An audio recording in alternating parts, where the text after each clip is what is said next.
Good morning, everyone. I'm Alan Bowditch. I'm the current president of Engage Estero. I wanted to make a prompt start because we have a very busy schedule here today. And of course, I'm very indebted to the three speakers that we have for you today. We have, of course, Dr. Shannon MacDonald, who is the medical director at Southwest Florida Proton. And we have Andy Provost, who's the general counsel and overseer of operational aspects of resort management. And last but by no means least, we also have my very good friend, Mark Novitski, who is a consultant to Engage Estero and very focused on many of the things that are developing on East Corkscrew. I leave the door open just for a few moments, just in case we have anyone coming in. But as I mentioned, this is me. I'm not going to be speaking very much today. I had my say at the last meeting when, of course, I was summarizing many of the developments that were taking place in Estero. Any of you that missed that meeting or would like to know what is going on in terms of the developments, please take a look at our website and you'll find those details there. That's www.esterotoday.com. So, without further ado, I'd very much like to invite Dr. MacDonald to come and speak to us. I know it's an issue that many of you are very interested in, and I am too, so I look forward to hearing Dr. MacDonald's update of where things are now at the moment with the proton therapy organization, and of course some of her views on the developments in cancer treatments that fit in with this particular type of development. So thank you, Dr. MacDonald. There we go. Thank you. Okay. Thank you very much, Alan, and thank you all for coming here today. Can everyone hear me okay? Is that better? Yeah. Okay. I'm just going to start briefly with the history, talk about the differences between proton and photon radiation, and then spend the majority of my time speaking about the best indications for proton therapy, because while available, it is still a limited resource compared to regular radiation. So just briefly, proton therapy has been around for some time. The physicist who first started working on the use of proton therapy to treat cancer and to treat patients actually worked on the Manhattan Project. So the first cyclotron at Harvard was sent down to Los Alamos, used for other reasons, and then they, after that, started to research at a few different locations in the US and the world the use of proton therapy to treat cancer. The Harvard cyclotron opened in the 1960s and was intended only for physics research, but it soon became a 4-day-a-week treatment center for patients and 3-day-a-week research center for our physicists. And when I joined MGH in 2006, there were only 3 proton centers in the United States, and there are now 46 and soon to be 47 here with Southwest Florida Proton Center. So this will be opening with plans to treat patients starting in December. We'll have a slower ramp up, but I think that will be pretty rapid after we are able to have beam and open up. It's been a long time coming. It takes a lot of commissioning and work to get it into use, but we're very proud to have a Proteus One, which is, in my mind, the best machine out there, and a great staff that we've been able to hire. So your staff is eager to use this as well. So photons or X-rays are what's typically used for the treatment of cancer when you're treating with radiation. Electrons are another form of widely available radiation that can be used for skin cancers or things that are superficial. And photons have no mass. They go through the body. Electrons are lightly charged particles, and that's why they're good for treating skin. And then protons are heavier charged particles that can penetrate the body anywhere from the surface to 32 centimeters, and they enter in and stop. So while photon radiation goes through and treats healthy organs or tissues on the other side of the tumor, and sometimes more healthy tissue on the way in, protons can enter in and often spare more tissue on entry, and they completely spare any tissue on exit. So this is a very simplified schematic, but photons treating a tumor going through the organs beyond it, and protons treating a tumor while completely sparing organs beyond it. So protons can be used to treat tumors to the same dose, but deliver less dose to healthy tissues and organs, or sometimes to give a higher dose because the use of photons would lead to a life-threatening or life-altering complication if you used photons and delivered that high of a dose with photon therapy. So while we have 46, almost 47 centers in the US now, we still have far more photon therapy available. Some people ask me, why don't we have more proton centers? And it's because they are very expensive, orders of magnitudes more in cost and more complex and take more highly trained staff to run.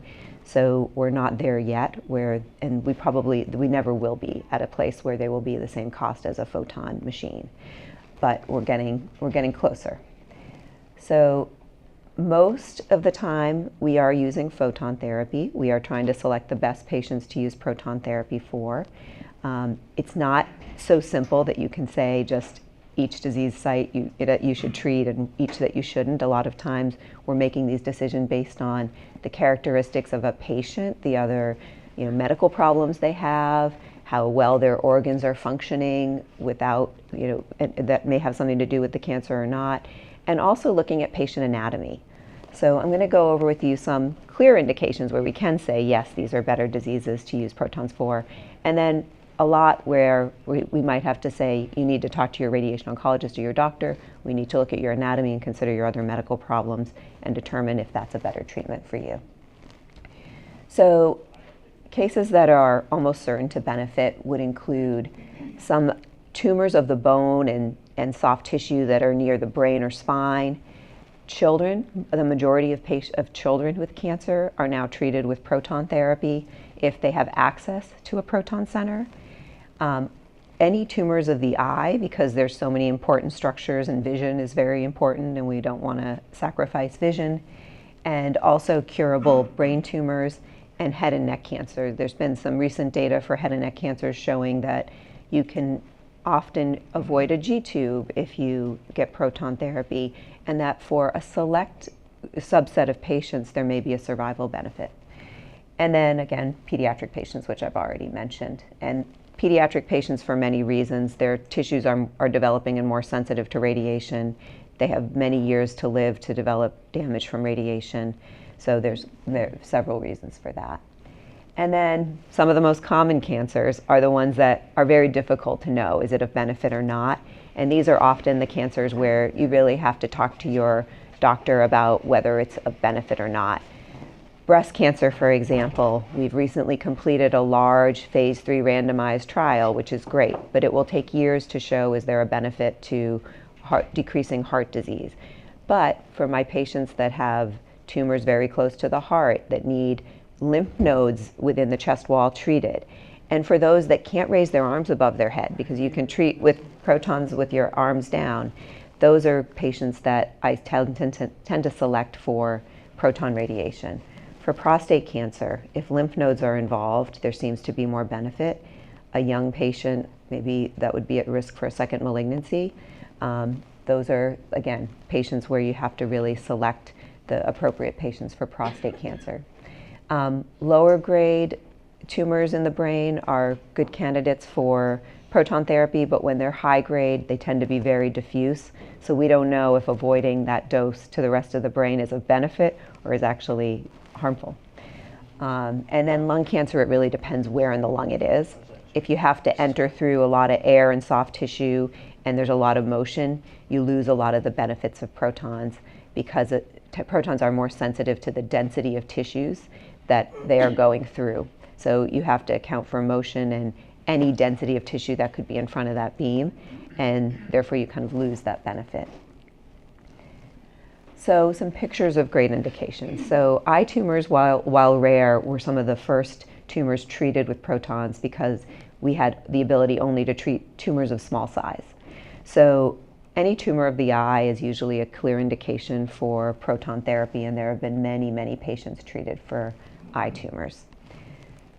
chordoma and chondrosarcoma of the skull base, while rare, are tumors where there is greater experience with protons than there is with regular radiation, because you simply couldn't get to a dose high enough with photons. So there is more experience using protons for these diseases. And this is true for these sarcomas when they occur in the spine or sacrum as well. Head and neck cancers, not all, but many are patients that will benefit from proton therapy, especially if you have a recurrent head and neck cancer. So a head and neck cancer treated previously with radiation. And then localized brain tumors. This is an example of a child, but we're sparing all of the areas of the brain that have function or many of the areas of the brain with function for memory. We're sparing areas of the brain that are responsible for producing hormones. So if you treat a child with this plan with protons, it's actually cost saving despite the increased cost of protons, because you spare them from lifelong hormone replacement. Any paraspinal tumor that's in front of the heart, the lung, the liver, and especially if they really spread laterally, and there are several tumors that do this, sarcomas, neuroblastoma in children. These are tumors where you get a great benefit because there's no exit dose and you're sparing high volume of organs from either low or high dose, but there's a benefit to this type of plan.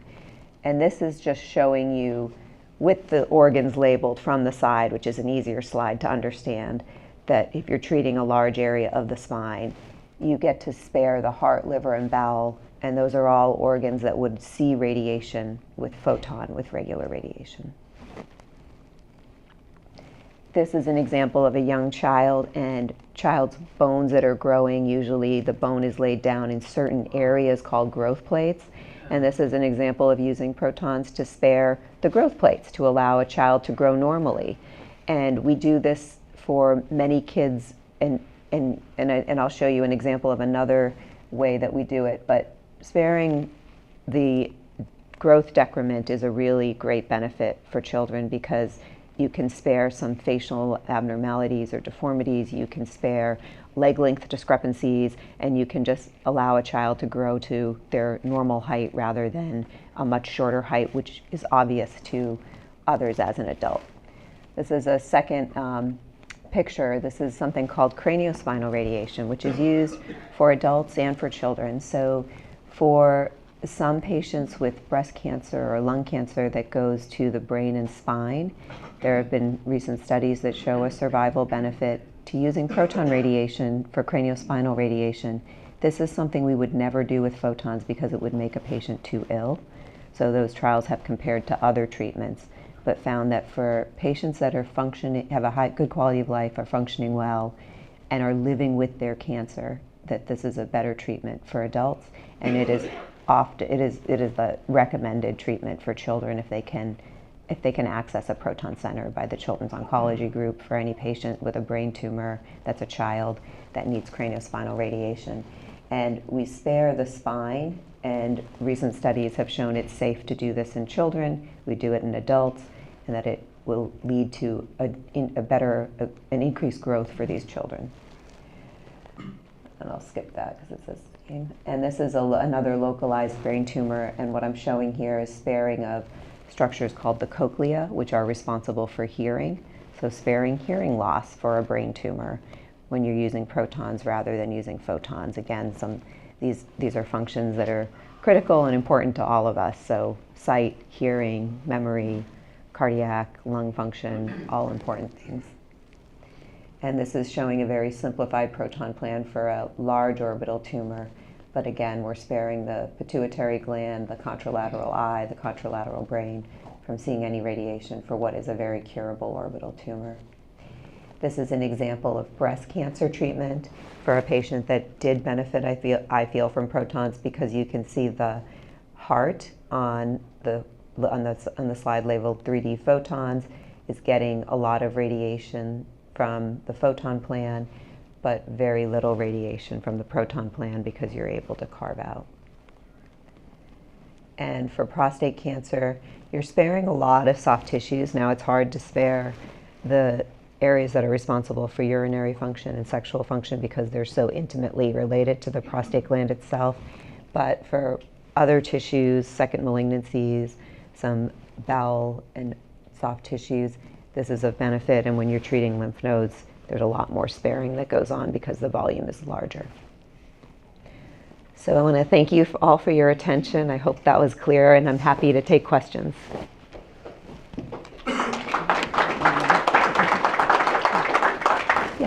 Three questions, Zach. Okay. First one, is this covered by Medicare and Medicare Advantage?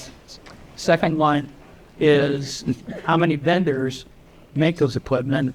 Third question is there new technology on the horizon, like we've gone from photons to protons, for a new type of technology beyond this? Okay.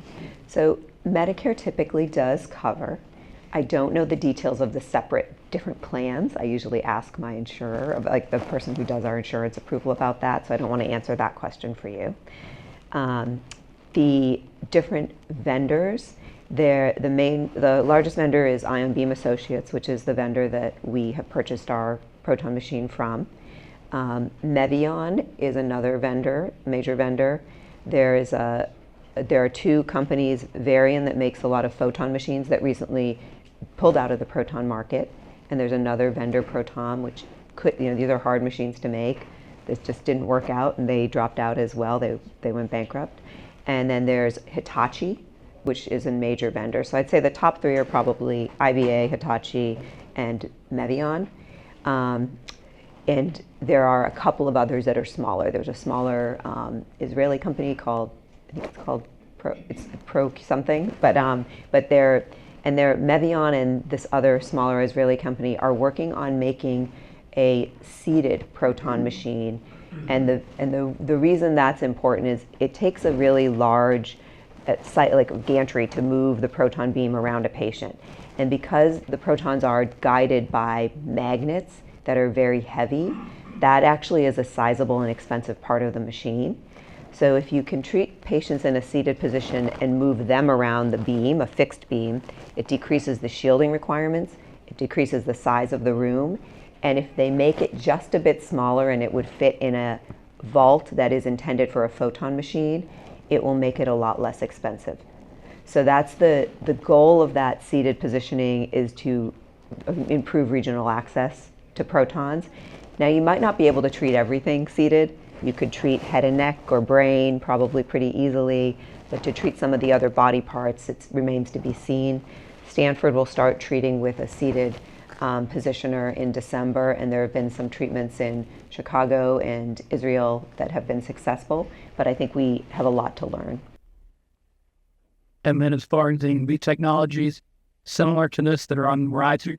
So I'd say the seated sort of new, but then the other thing would be carbon ion treatment, and that's a heavy particle. It's more powerful, so the interest is to use it for cancers that are so resistant to radiation. It also may be more powerful for healthy tissues. It has been looked at mainly in Japan and Heidelberg, Germany, and there are carbon ion centers. The first U.S. carbon ion center will be at Mayo Jacksonville, and that will open in a couple of years. Thank you. Yes. Is it used for prostate cancer that is metastasized in the bone?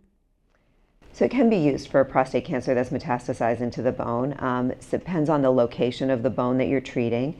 And there are some patients who have advanced prostate cancer that are still treated to the prostate and regional lymph nodes with the hope that other therapies will control bone metastasis.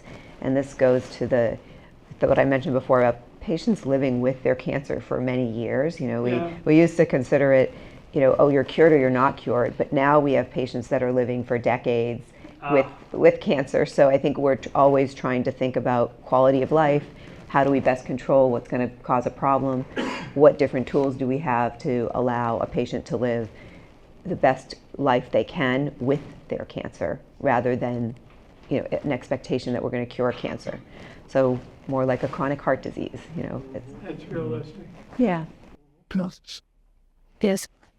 How does one get referred to this center? Is it to your oncologist or to your How does one get into this field? Yeah, so you could call us directly and ask. We take inquiries about appropriateness of cases, and if we think you might be a candidate, you could come in and speak with us, and there's always someone willing to speak with a patient about whether or not we think that will be of benefit for them. And then you can also go through your oncologist. We've done a good job of meeting a lot of the oncologists and trying to educate them. So either way. And then the radiation oncologists in the Advocate and Inspire group are well versed in proton therapy because they're part of our extended team. Thank you. Yes. Relative to prostate cancer treatment, how much experience has this facility had with that type of proton treatment? And what are the side effects vis-a-vis traditional radiation treatments? So for this center, it hasn't opened yet. So there have not been any treatments delivered yet.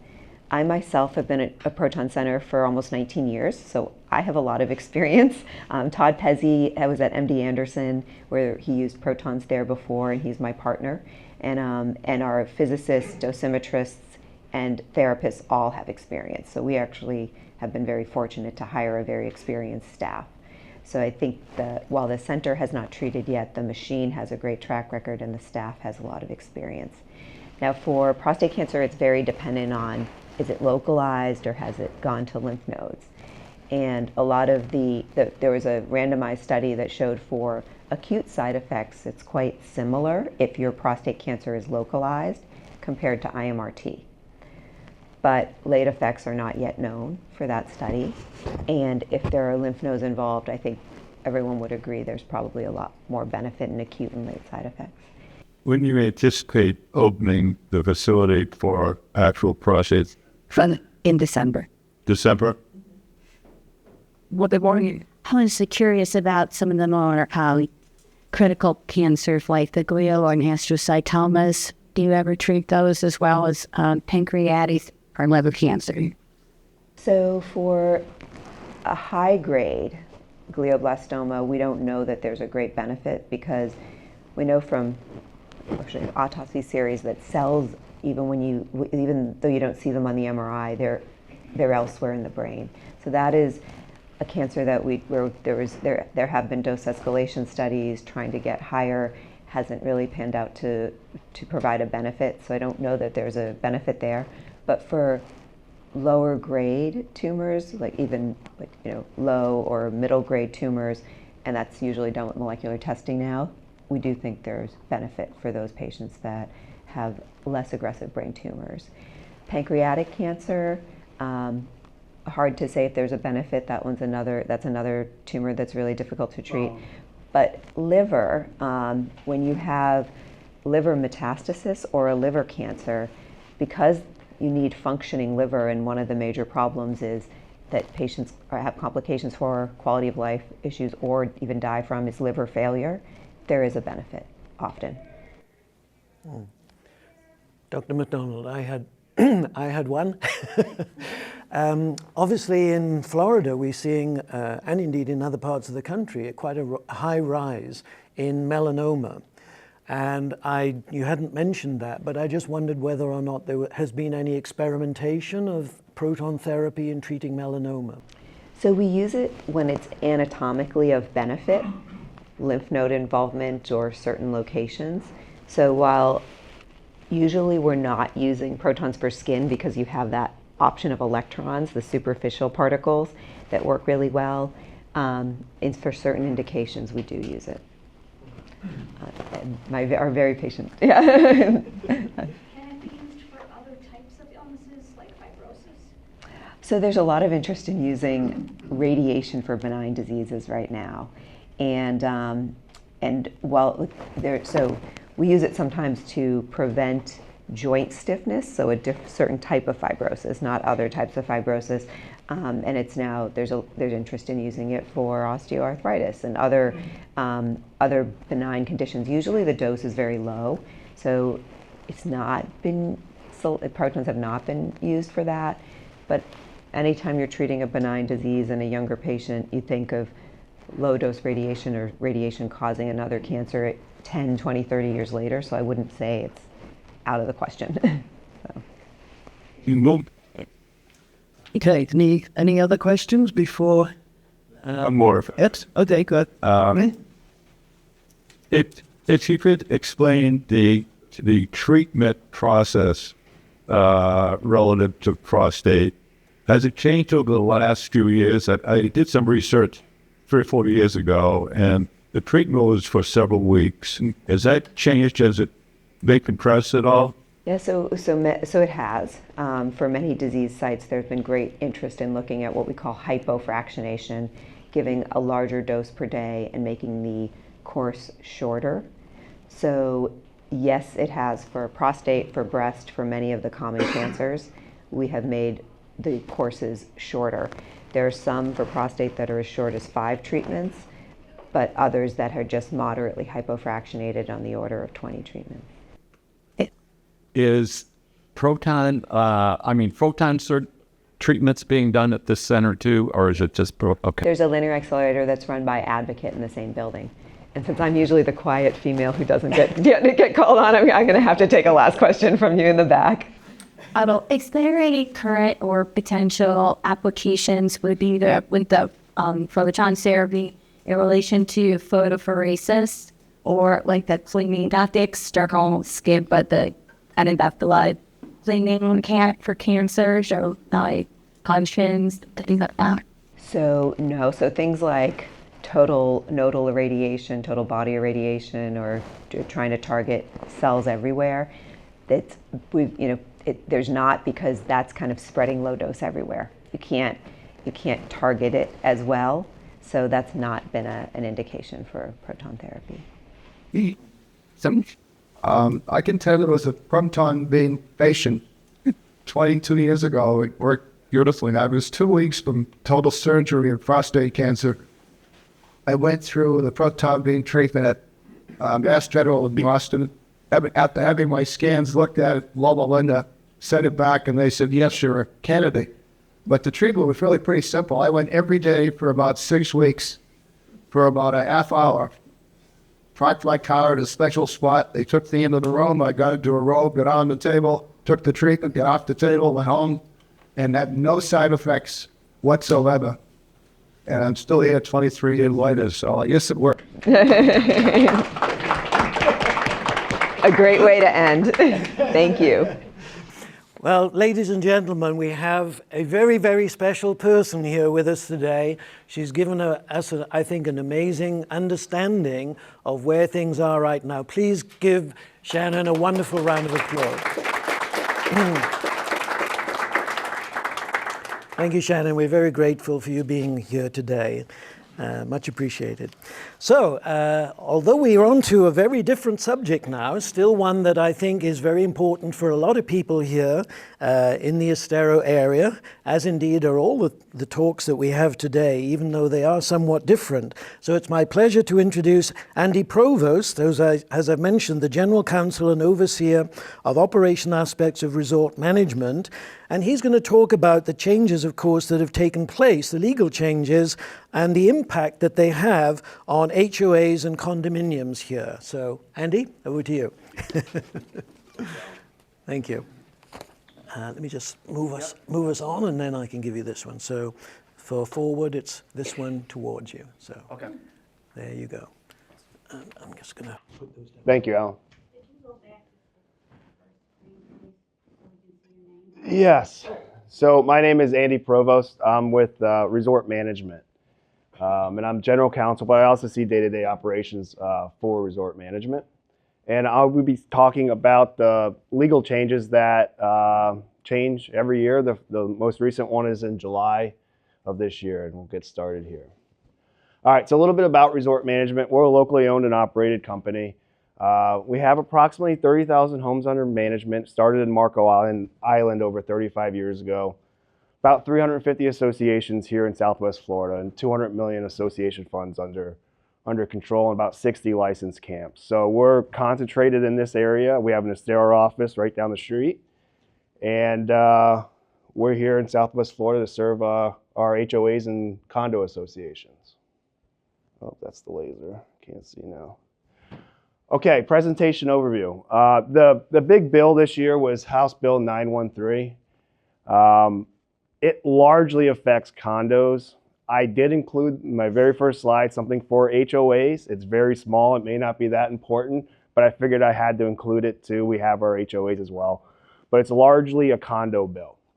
We'll go over the overview of the changes, some board member responsibilities, compliance implications and conclusions and next steps, and then we'll have time for some question and answer.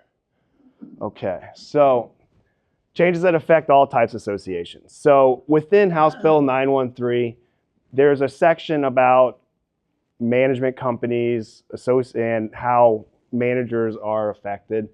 And one of the requirements is if you sign a new management contract, there has to be this language somewhere in that contract that's a certain font size. I believe it's font 11. And it's kind of just a disclosure. It says that the management company is going to be responsible for keeping requirements imposed by 468 is a reference to what management companies are responsible for and just kind of professional standards.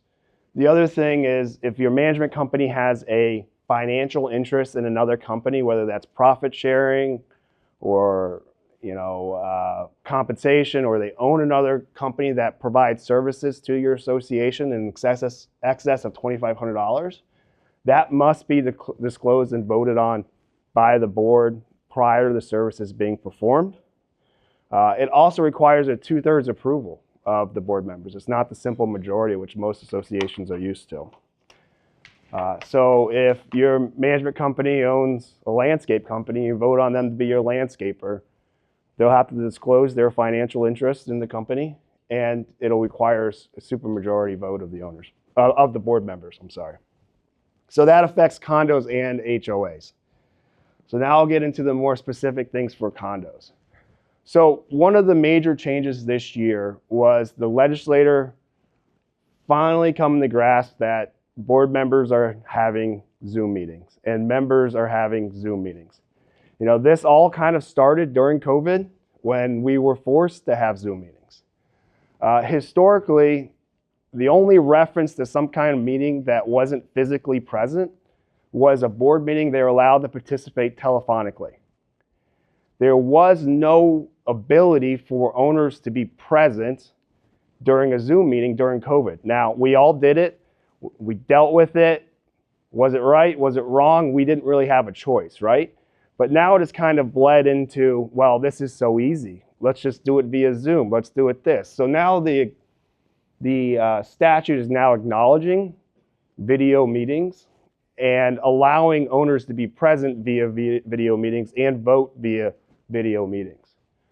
The requirement is that you must include a link in the agenda for that meeting. You have to announce that it's a video conference meeting, and you still have to provide a physical address for people to attend in person.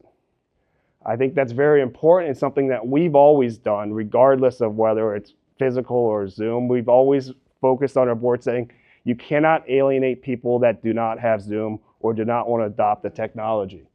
So it's now required. It's no longer a debate with our boards. It's now required that you have to have a physical presence.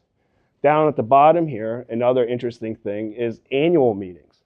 If you're going to have it via Zoom or via Teams, board must be physically present. A majority of the board must be physically present. They cannot hide behind the cameras. They have to be at the meeting. So I think that's really important.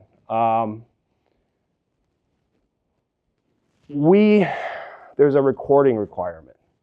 So if you're going to have a video conference meeting, and video conference meeting is defined in the statute as audio and video capability. So you have to record the meeting, you have to post a hyperlink or the actual recording on your website or community website, and you have to store it for at least 1 year. So some practical implications of that. A lot of board members don't like to be recorded. A lot of members don't like to be recorded. It has its pluses and minuses. I've seen meetings go a lot smoother because you know you're being recorded. At the second point, as an attorney, before this statute came out, we always recommended boards not record their meetings. The reason for that is it becomes an official record.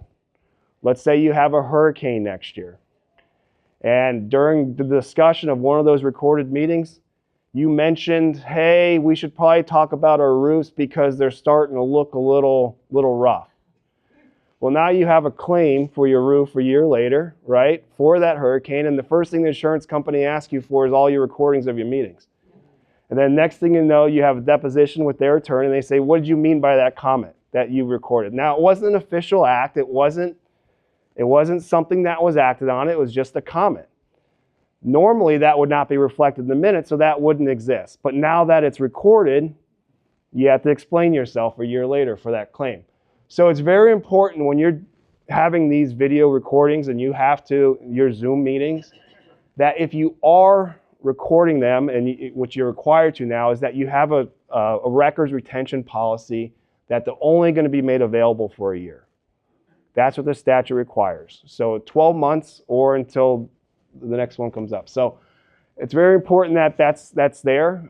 Some boards say, we just won't do Zoom anymore, right? I don't want to deal with this. We'll just have our physical meetings and we'll go back to how we used to do it. The definition is audio and video. There is capability within Zoom and Teams that you can turn off video. So now you just have an audio-only Zoom meeting, an audio-only team meeting. You don't have to record it because it doesn't meet the definition of a video conference meeting. So that is an option out there if you're hesitant. From a management perspective, this has also opened up a can of worms, because how do we as a management company store these 2-hour meetings with all this and make it available in the cloud so owners can see it? So there's been a lot of discussion on our end, and we are big fans of Microsoft 365 and SharePoint and cloud storage. So what we do is we put them in an accessible folder that the public homeowners can see, and provide a hyperlink on our website to these meetings for those boards that do participate in this.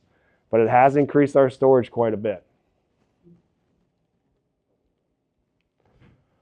Okay, official records. This is kind of like a tidy up. I don't want to spend too much time on this. There's a catch-all in the official record statute. So even though stuff may not be explicitly listed as an official record of the association, the very bottom of the statute, it says any and all other documents that may be considered, business records of the association. But they have specifically mentioned committee meeting minutes. Committee meeting minutes are required to be on the website, made available as an official record. Committee meeting minutes are only required if that committee has final decision-making authority or a discussion about financial budgetary issues. So if you have a budget committee, they should be producing minutes and they should be making them available as an official record. But if they don't, like you have a landscape committee, they don't have any final decision-making authority, they just recommend stuff to the board, you don't need minutes for those type of committees. New records must be posted on the website.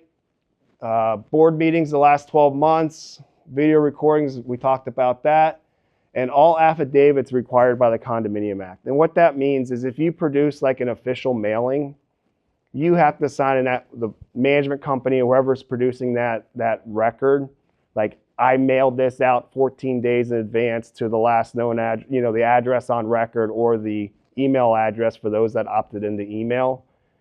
We sign affidavits saying that this was done, and it provides proof that we mailed it. So those type of affidavits are required. I'll get into it in a little bit when we talk about reserves, but board members have to sign an affidavit saying the SEERS was completed. That type of affidavits are required to now be posted on the website. Okay, financial reporting. Okay, so every year an condominium association is required to produce a year-end financial report. And what that financial report is depends on how much revenue you bring in during the year, your assessments that you collect. If you're $150,000 or less, you have to provide a compiled financial statement. If you're 300 to 500, you have to provide a reviewed financial statement. These are performed by CPAs. And if you're over $500,000, you have to provide an audit. So last year, they changed the statute and it said you can only waive the requirement through an owner vote every other year. Before, you could waive every year if you wanted to. And what has happened in practice is our auditors are slammed because a lot of associations used to waive this requirement. And now you can only waive every other year. And it's taken a lot longer to get these year-end financial reports out. Statute used to say you had 120 days to do that, 3 months. They've now, 4 months, I guess that would be. Now you have 6 months to get those audits out the door. So with that too is you have to notify the homeowners when that financial report is done. And you have to notify them that it's available on the website, that they can request a copy of that type of thing. That requirement is still the same. It's 21 days after the report is finished. The new requirement, though, is you have to sign an affidavit. The board members, not management, it says an officer or director has to sign an affidavit saying that that was provided to the homeowners, that notice that that financial report is done. So it's interesting because it used to, some of these new affidavit requirements, it used to just say the association or a corporate representative. And this year they've really added some language that is a change in how they approached it, where it's now officers and directors. So I find that interesting that they're putting more of the burdens on board members. I don't know if that's good or bad, but they do have that language in the statute now with some of these checks and balances, such as this affidavit requirement here. The other important thing here is you can waive. So let's say you have $1 million budget and you say, we don't want to do an audit this year. We had one last year. We're going to waive that requirement this year. You used to be able to waive that by a vote of a majority of those voting and present at the meeting. So let's say you have an association of 30 units and 20 people show up. You only needed 11 people to say yes. Now it's a majority of all owners. So if you have 30 units, you need 16 votes. It's a fixed amount. So you need an extra 5 votes depending on how that works. So it's no longer that sliding scale. It's a majority of all owners. So that may be something that's a little bit more difficult to get. Okay. Next one, milestone inspections. So in the wake of, just for historical purposes, in the wake of the building falling down on the East Coast, the legislature over the past few years has started to put in these requirements to have buildings inspected. And it was introduced about 2-3 years ago, and they've kind of spent the last 3 legislative sessions, I can't know exactly the number on that, refining the requirements, adjusting the deadlines, really trying to figure out what to do with these milestone inspections and SEERS reports. The reality is it has caused a huge financial toll on these associations, one, in just completing the reports, but also in performing the repairs or the funding necessary to deal with that. So one of the changes now is, it used to say 3 or more stories. There's a lot of associations that are 4 stories, but or 3 stories, but the first floor is a garage and there's a second floor and a third floor, and they're like, well, we have to do the SEERS and the milestone inspections. They clarified that it's now 3 or more habitable stories, so you don't count that ground level parking garage or whatever the case may be.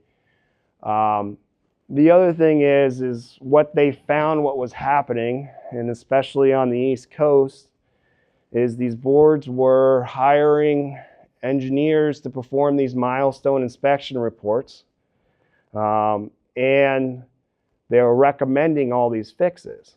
And they said, you need to fix this by the way, I have a company that can do it for you. And here's a quote from them. Can you sign this? And what was going on in the background is these engineers were associated or had basically a conflict of interest in that they were recommending this work being done, but also were getting paid by the contractors that were performing the work. So they clarified this a little bit, and they said they have to disclose it, and the actual company cannot be doing the repairs, but they are related to the company doing the milestone inspections. Then they have to disclose that. So it's a little bit of a conflict of interest thing that they've addressed. And again, for those milestone inspections, these are when your building reaches the age of 30, or if it's already past the age of 30, you have to have an engineer come in and look at all the structural components to make sure that the building's correct. And they will produce a report. And as long as there's nothing serious, there's a second stage. I won't get into too much of that, but as long as it's nothing serious, then they'll have a few recommendations, and then you have to make those repairs. And that's after the building's 30. If I assume, hopefully, if your building's been over 30 from last year, you already have that done, because the deadline was 2024, December 31, 2024 for the milestone inspection. Also, that milestone inspection report does have to be updated every 10 years. Okay. SEERS. So SEERS is the other part of the legislation affecting the structural components of the building. This refers to your reserve study. So you have your milestone inspection, which is part one. That goes over the overall structural integrity of the building. And the SEERS is how are we going to fund reserves related to these structural components, right? So there was a deadline of December 31, 2024 to produce this SEERS study. Now it's December 31, 2025. Again, it talks about the 3 or habitable floors or 4 or fewer units in a building. So we have some buildings, that have, 4 floors, but there's only 4 units. That wouldn't apply to that anymore. Same engineer conflict of interest I discussed on the other side.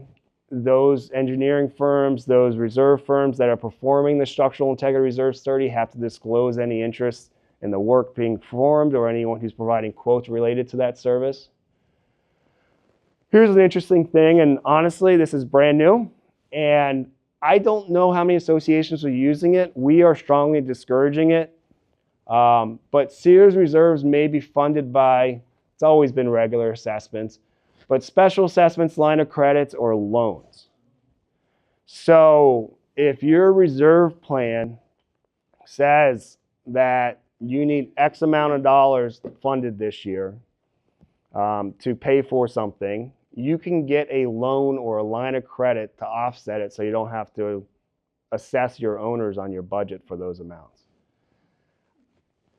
We're doing budgets right now. This is our busiest time of year right now. Everyone's busy with budgets. I have yet to see an association take this up.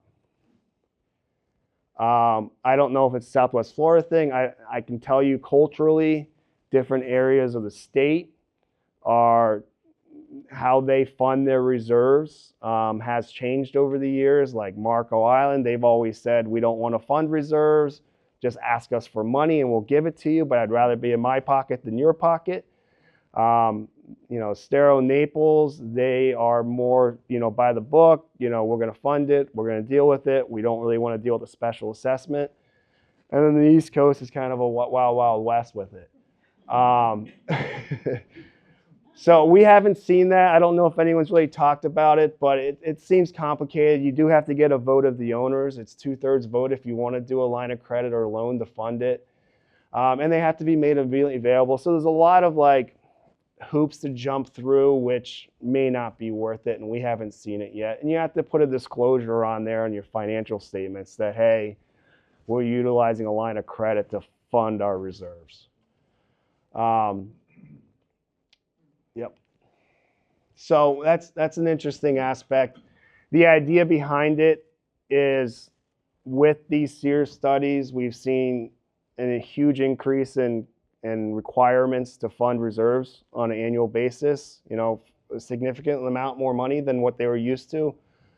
And in order to, you know, not have that hit in your regular quarterly assessment, they tried to provide some alternative funding methods.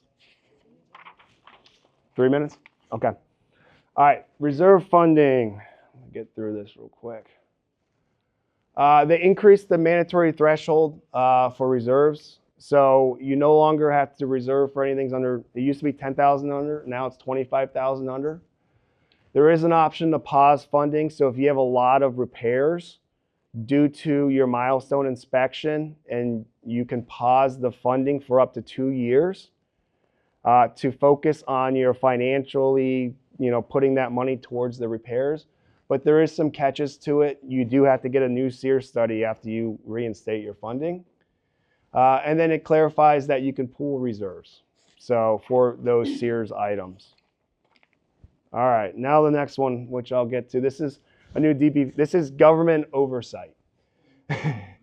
So one of the new requirements in July, they made the DBPR Division of Bureau and Professional Regulation come up with a website where every association has to file with the DBPR certain categories of information. You have to provide contact information, building information, alternative funding information if you're doing that, and SEERS information. So you have to create an account with the division.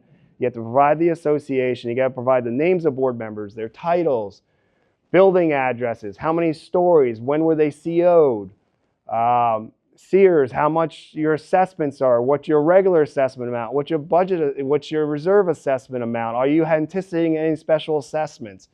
So there's a lot of data that's going into the DBPR website. The deadline was, I think it was October 31st, but we're still filing it. This website didn't even come out until 15 days before they were due. So there's been a lot of stuff going on with this, but that has to be updated annually, and like board member changes have to be updated 30 days after changes. So, you know, there's a lot of requirements there that are government oversight based. I have no idea what they're going to do with the information, but we have to provide it. And here's a couple other things: electronic voting. That's an interesting thing. Hurricane protection. If you have to make repairs before, like if an owner puts up shutters and you need to take them down to paint the building, it was your responsibility to put them back up. The association's responsibility to put them back up. You can now shift that burden on the owner since they're the ones that originally installed, provide some new documents. Investments, that's kind of just clarifying language. And adequate insurance, it used to say your insurance must be based on your replacement cost by an appraisal report. And now it says you may be placed based on that. So it provides some wiggle room to mess with the insurance replacement value. I'm interested to see where that heads. Next steps, DBPR filing. That's the last thing I talked about earlier. Make sure you do it. Make sure your management company is doing it for you. Verify company license. That's one of the burdens that the association is required to do, officers and directors. Consider electronic voting. With these thresholds and these changes and the ability for owners to submit ballots, I didn't really get to that much. Check it out. Hurricane protection responsibilities. That's that last one I talked about. That can be a big issue, and I can get into it more if we have some questions on that. Website and record compliance, that refers to your recorded meetings and any other requirements that's on your website. And video conference, how are you guys going to handle it? Are you going to do the video? Are you going to do the telephone? Do you have your retention policy? Those are all important things that you need to talk about for this year. Okay, question and answer.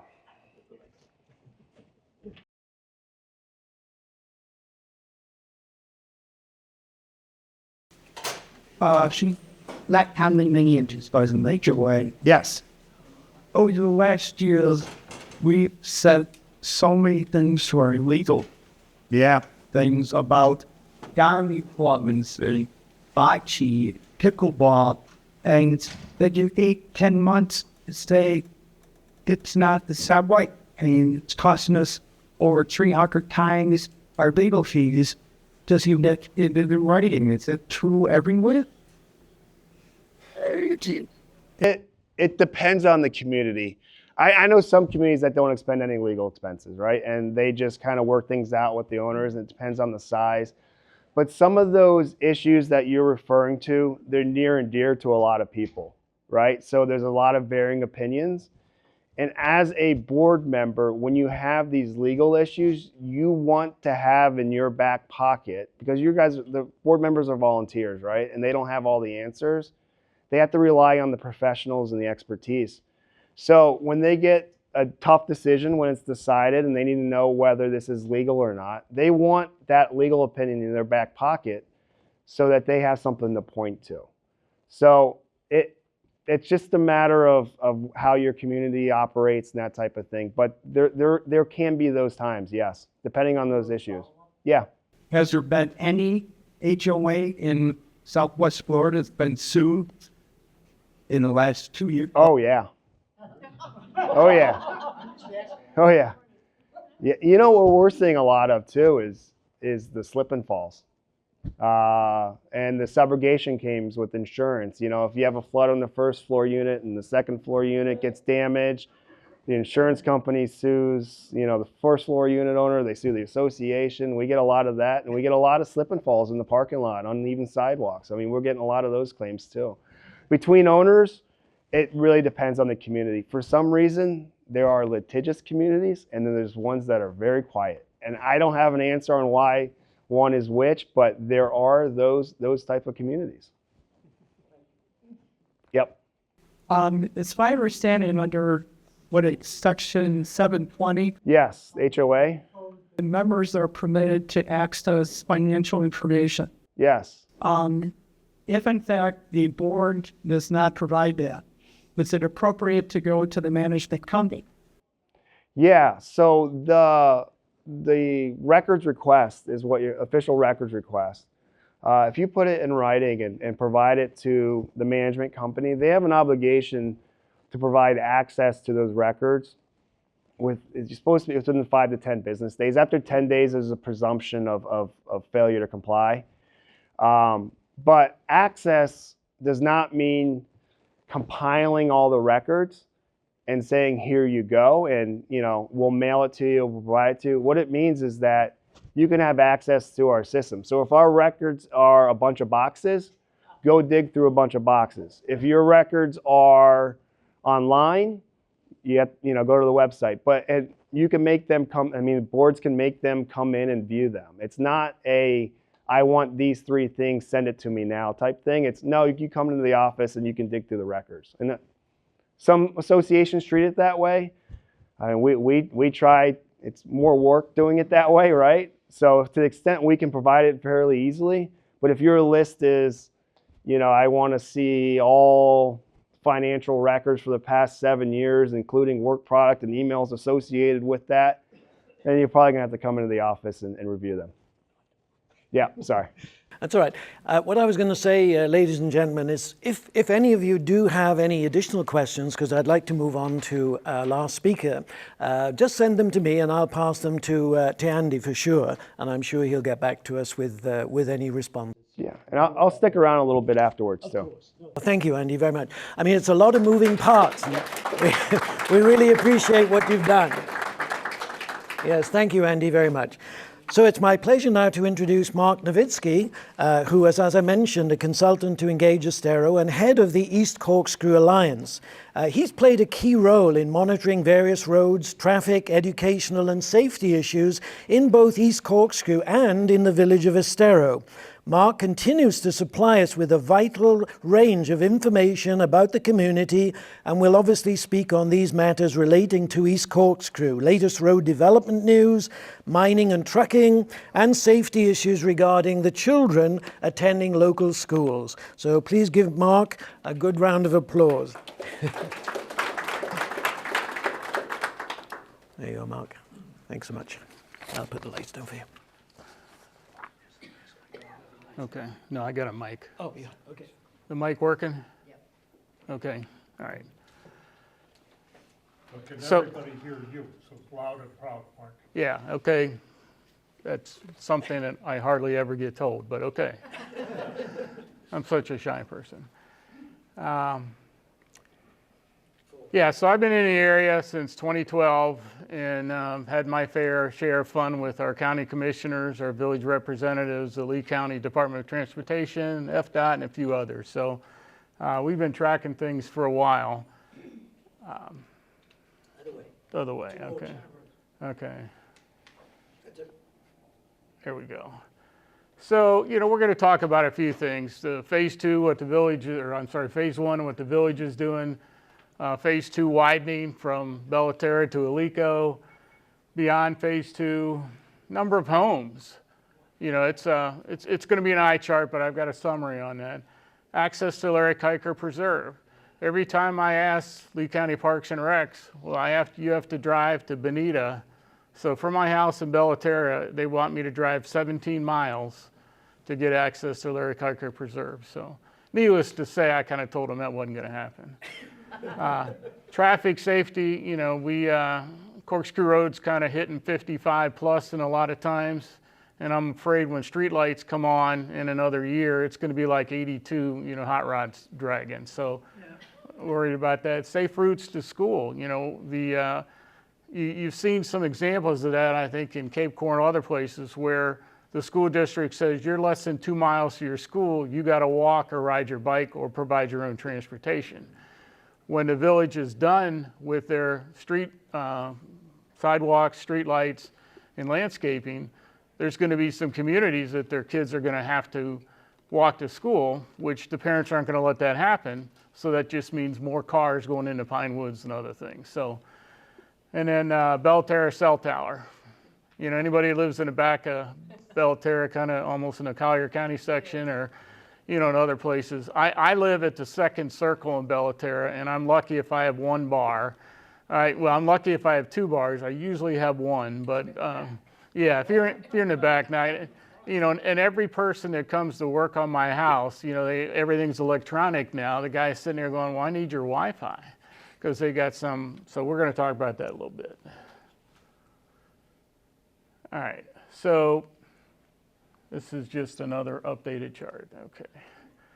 So, you know, I love when, you know, LDOT and the village tells us when it's going to be done. So the village said, hey, you know, we'll be done in a year or so, December 2025. Well, the last time I talked to David Williams and company, it's going to be December 2026. So sidewalks, street lights, and landscaping, basically from Ben Hill Griffin to Belterra. So that's going to be, so for the 2026-27 school year is when we might have some issues on that. You notice we went to the right. So phase 2, Belterra to Alico, 2-year project. That was the contract. It's going to be done in this, you know, December 2025. Well, now it's going to be done in the spring of 2026. Well, now we're in the summer of 2026.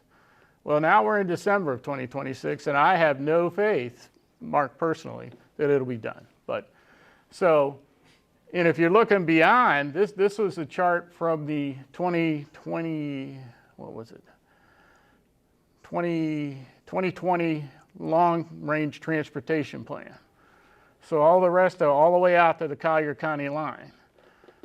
You might as well just throw that out, because nothing's going to happen for the next 15 years, because Lee County has about $4 billion in transportation efforts, and they have about $300 million to fund that. So let's do some heavy math here and go, So you know, if you're beyond Alico Road, it's going to be 2 lanes for probably another 10 to 15 years at least, unless something radical happens.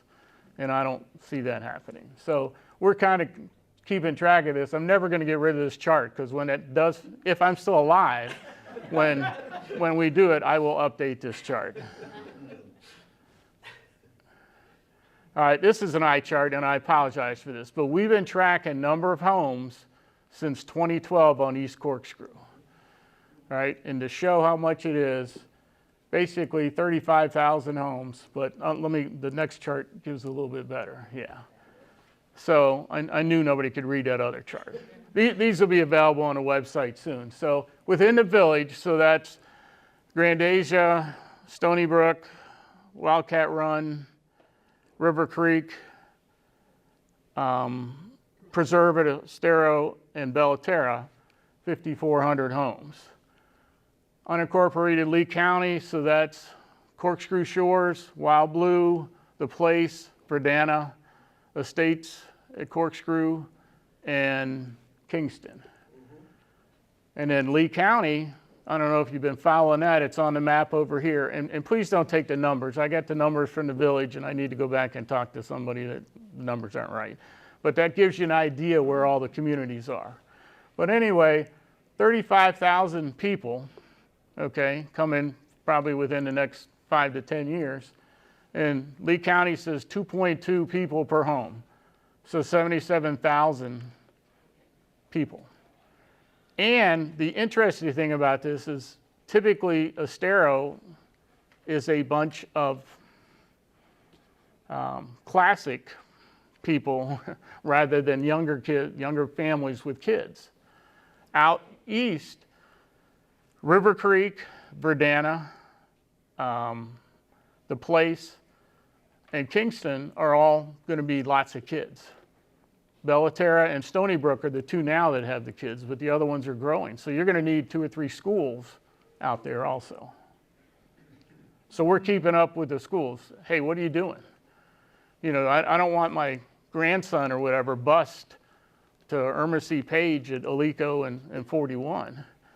You know, how far, you know, and Pinewoods is at the max right now, so we got a problem.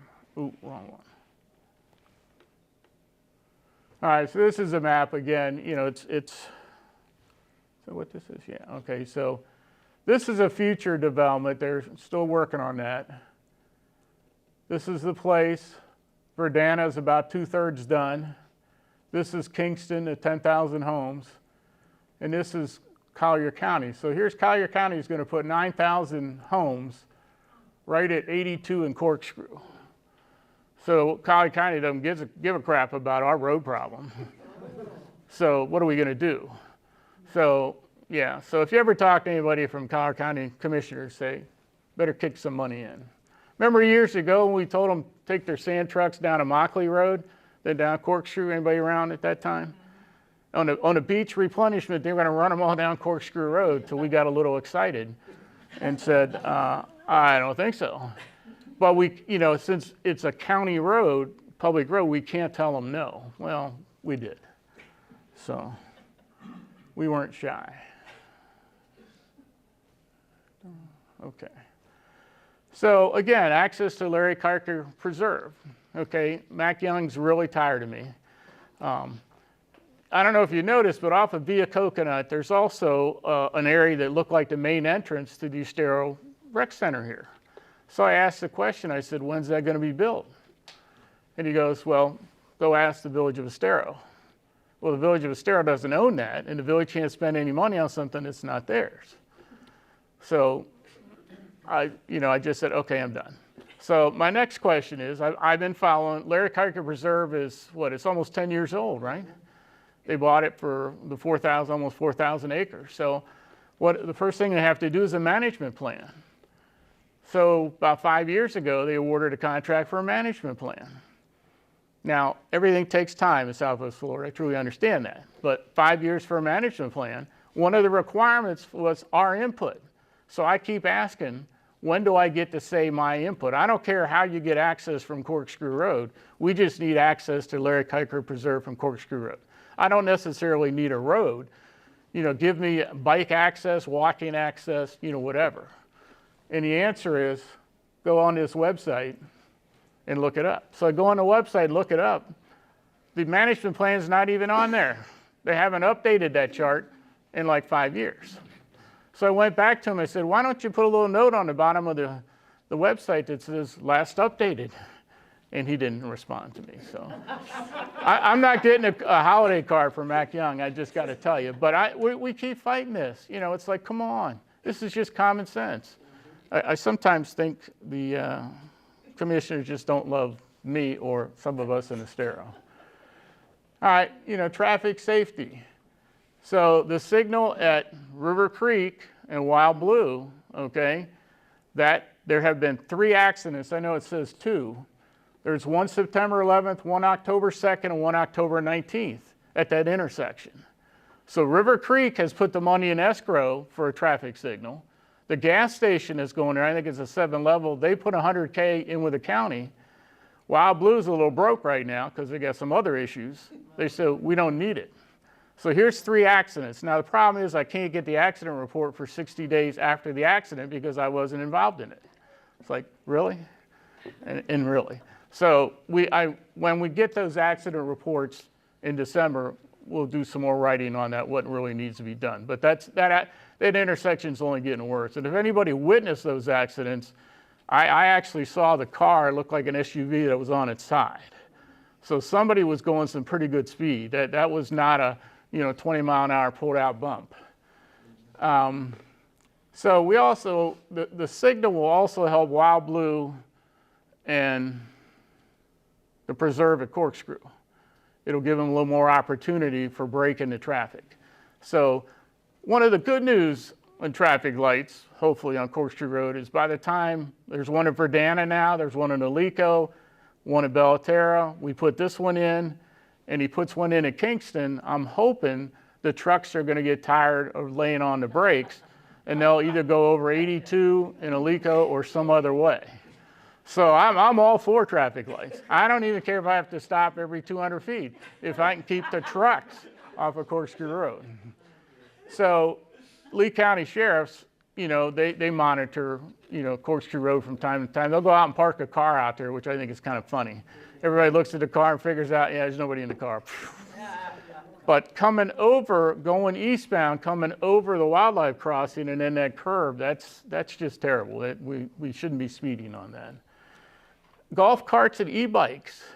As more and more kids, I was going eastbound, turning into Belterra, and from somewhere, I don't know whether it was Corkscrew Shores or the place, some kid was on an e-bike in the middle of Corkscrew Road turning into Belterra. And then the next day, I saw 2 kids, probably 15, 16-year-olds, going across Corkscrew Road from Belterra over to Wild Blue. It's not allowed to do that. And those, so they're not road ready. They don't have turn signals. They don't have lights. They don't have all that kind of stuff. So, we're having an accident waiting to happen. So we need everybody's help to take care of that. Car carriers and turn lanes.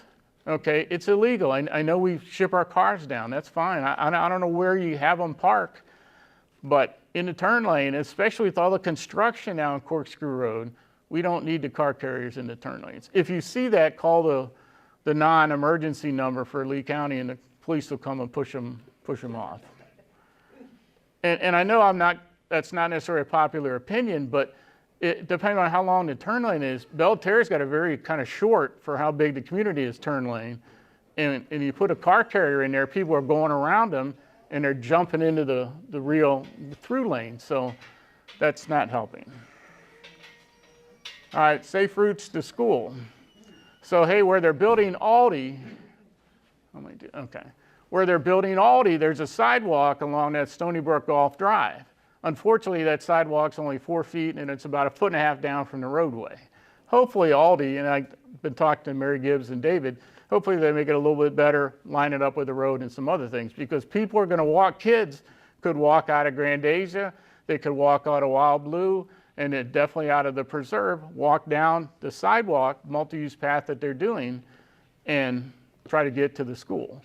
Now, as all that's in, again, I talked a little bit about that too, is if you don't want your kid walking or riding his or her bike, then you're gonna drive, and the turn lanes are already beyond the turn lanes for Pine Woods Elementary.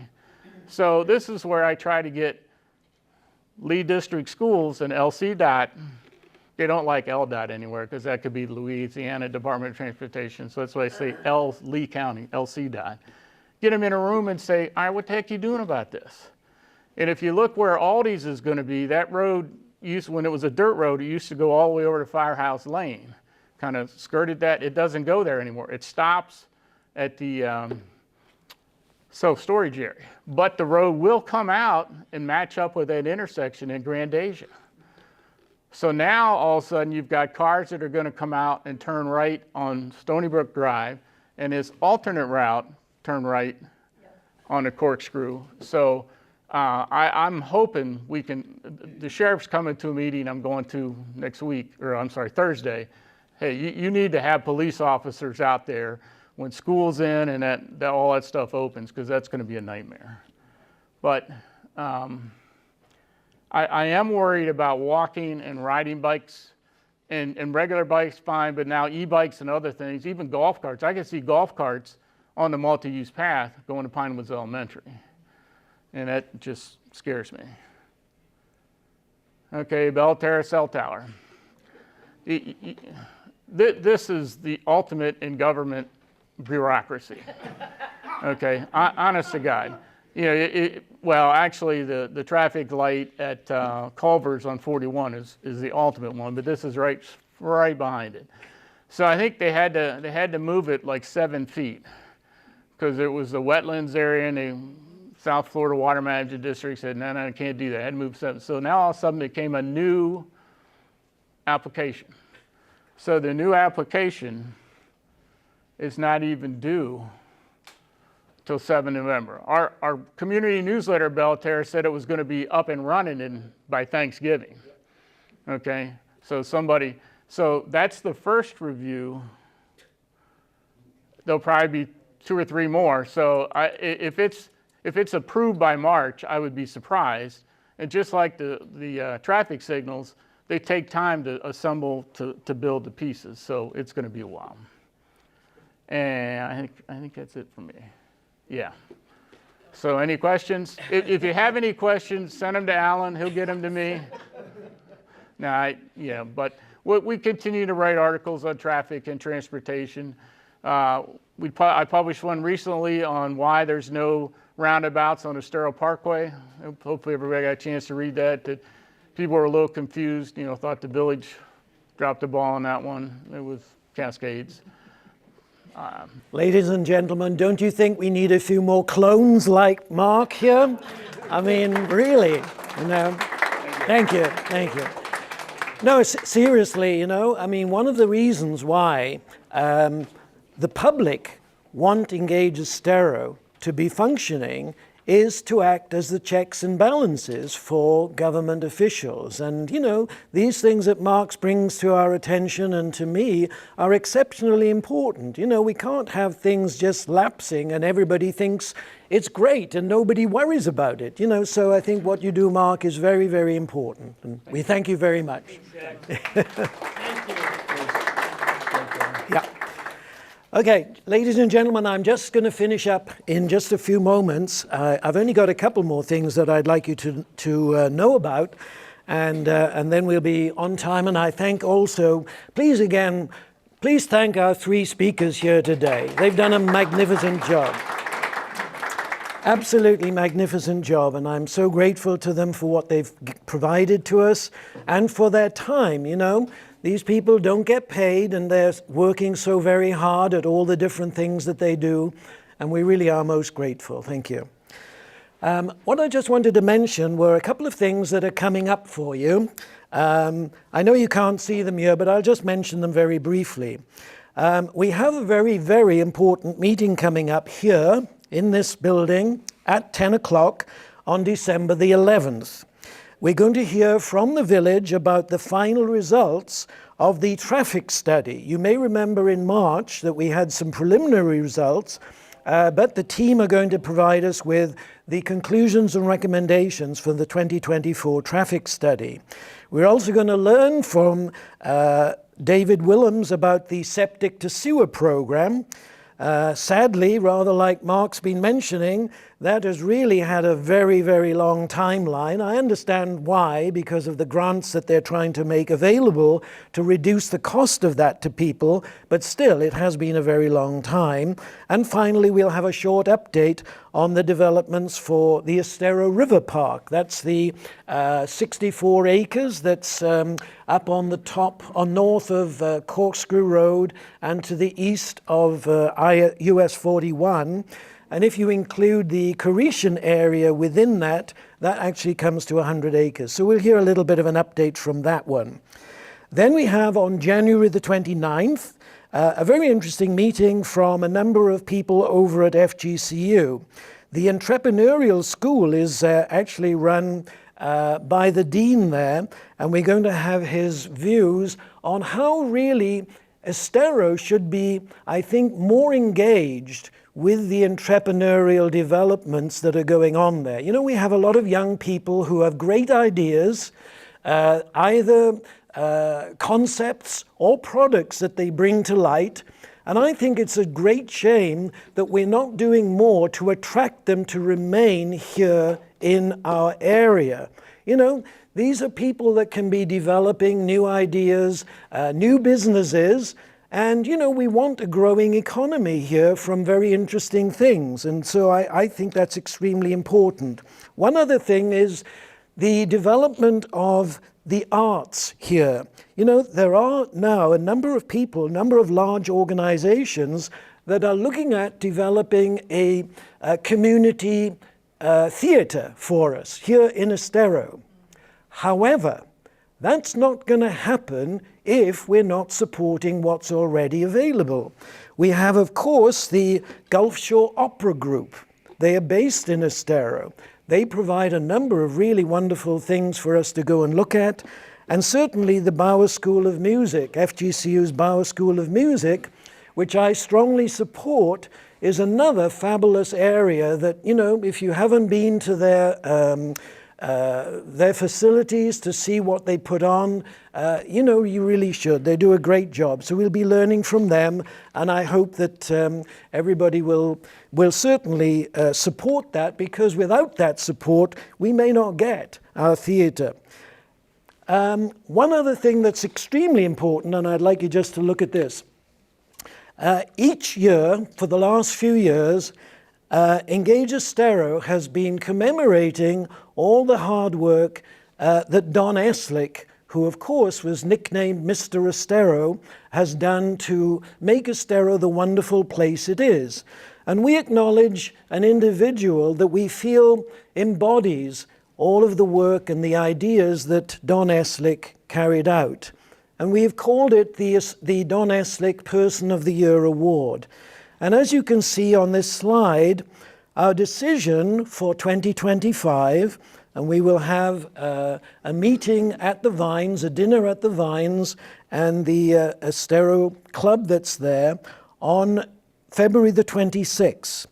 And we're going to commemorate and acknowledge all of the work that Dr. Larry Antonucci has done to bring all of the magnificent things that he's done via Lee Health to what we have here in Greater Estero.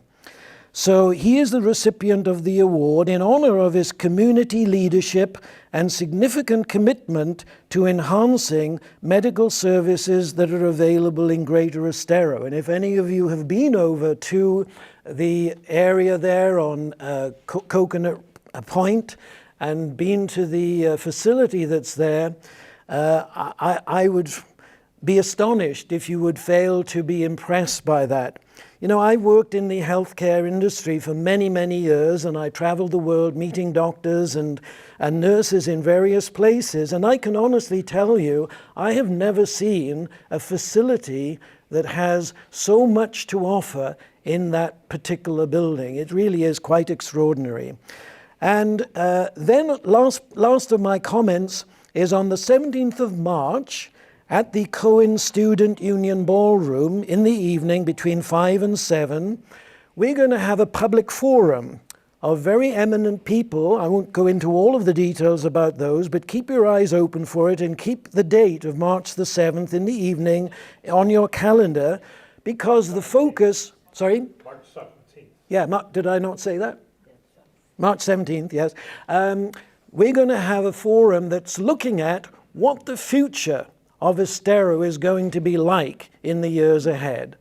So ladies and gentlemen, with 5 minutes to spare, I'd like to call our meeting to a close.